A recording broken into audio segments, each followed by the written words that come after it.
مرحبا رمضان.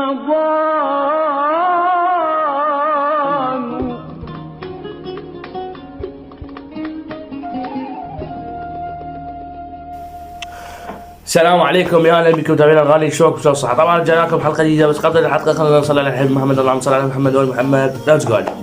طبعا ان شاء الله اليوم عندنا تفاصيل مسلسل باب الحاره جزء 13، وهل لكم باب الحاره جزء 13 او ماكو.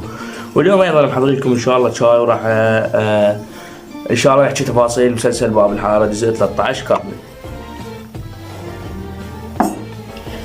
وطبعا تقريبا هاي اخر فيديو وراء هذا الديكور، لانه راح ينشال، لانه هذا يوم ال 5/1 تنتهي راس السنه، وهم نقول لكم كل عام وانتم بخير. وخلصت راس السنه، وعطونا رايكم بالفيلم اللي سويته، اللي الجزء الثاني اللي صار مفاجاه، اللي وعدتكم اياه قبل اسبوع من راس السنه، قلت لكم اكو مفاجاه بالقناه.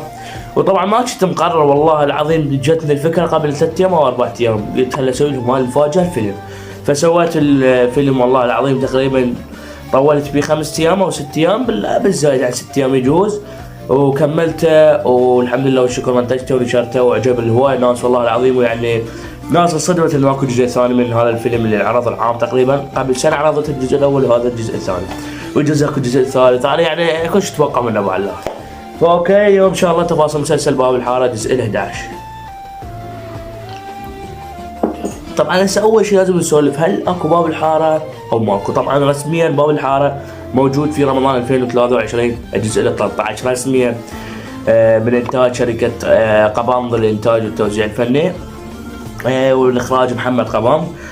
طبعا رسميا ورجعوا هواي ممثلين. طبعا باب الحاره بالسنوات الاخيره فشل بسبب تغيير المخرج، وبسبب انسحاب الكثير من الفنانين، والفنانين اللي انسحبوا بسبب انه ماكو ممثل اللي يدق الجرس انه ماكو ممثل يقبل انه يمثل وياه. كم ممثل جابوه، مثلا ابو النار اللي هو علي كريم جابوه بالقوه يعني، وابو جوده هم رجع، بس بسبب احترامهم للفنان يا فنان المخرج الكبير الراحل بسام الملا.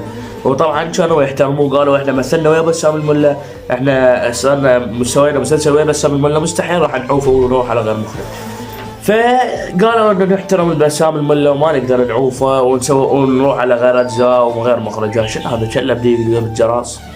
والله ما ريح اطلع لو عوف التصوير، خليك نكمل. بعد ما توفى المخرج بسام الملا الله يرحمه، تقريبا قبل سنه توفى، وقبل عده اشهر للاسف توفى المخرج بسام الملا المخرج الكبير.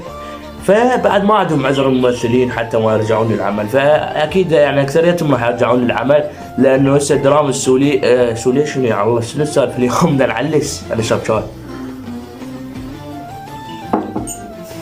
لانه للاسف الدراما السوريه قامت تفشل شويه شويه بسبب عدم وجود بيئه شاميه مثل قبل. كانت قبل يعني حاره الصالحيه، باب الحاره، كانوا زمن برغوث مو مرغوب، كانوا هواي يعني هواي كان مسلسلات بيئه شاميه. هي كانت السوريه اصلا هي تشتهر من بيئه شاميه، وكان مسلسل ايضا حلوان، بس للاسف قام يفشل لان ماكو مسلسلات قاموا يعرضوها. كم مسلسل يعني اتوقع ستريتو شويه صاعده، ستريتو يمكن سوريه مال لبنانيه، بس شويه صاعده يعني يمكن يعني، فما عندهم عذر. فاتوقع اكثريه الفنانين راح يرجعون بالجزء 13 لباب الحاره. طبعا صرح مخرج العمل بمخرج مسلسل باب الحاره، قال انه العام قلت لكم انه قال راح يستمر للجزء 30 او 20، بس هسه يقول راح يستمر الى ما لا نهايه. شنو سالفه هذا المخرج؟ والله العظيم ما ادري.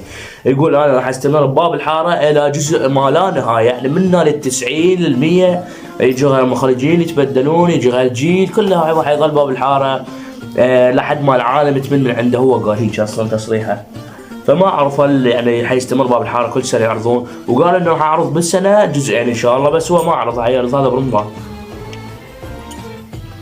وطبعا خليني احكي لكم الشخصيات اللي متوقع يرجعون، اللي هو النمس اتوقع راح يرجع، وايضا مزين انسحب من العمل، من للاسف مزين انسحب من العمل لانه راح ابو جوده من عنده.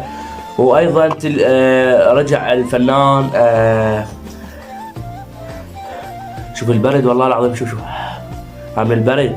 وايضا رجع الفنان ابو غالي، طبعا نسيت اسمه والله العظيم، المهم هو ابو غالب، انتم تعرفوا ابو غالب ابو البليله، هم رجع لي المسلسله، بس ما شاء الله كبران يعني ابو غالب. وهذا التفاصيل طلبها من عند واحد خطيه كل يوميه يعلق لي، فتدلل هاي هي التفاصيل باب الحاره.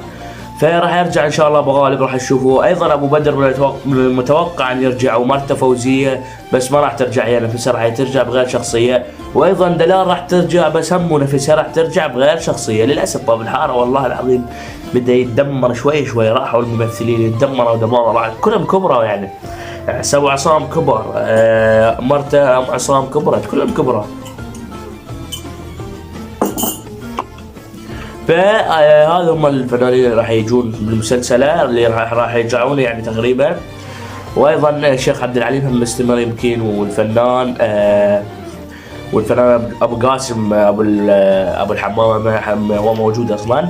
فوق هذه كانت تفاصيل باب الحاره، ورسميا باب الحاره موجود في رمضان 2023، وان شاء الله نقول لكم القنوات العارضه في الايام القليله القادمه ان شاء الله. وهذه كانت نهايه الفيديو، ان شاء الله يكون عجبكم هذا الفيديو. اذا عجبكم خلوا لايك بالقناه، وان شاء الله اذا اكو تفاصيل بعد اكثر على باب الحاره راح تشوفوها بالايام القادمه ان شاء الله.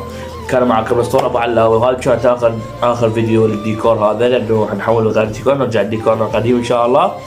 فهذه كانت نهايه الفيديو، ان شاء الله يكون عجبكم، وظلوا بخير. سلام.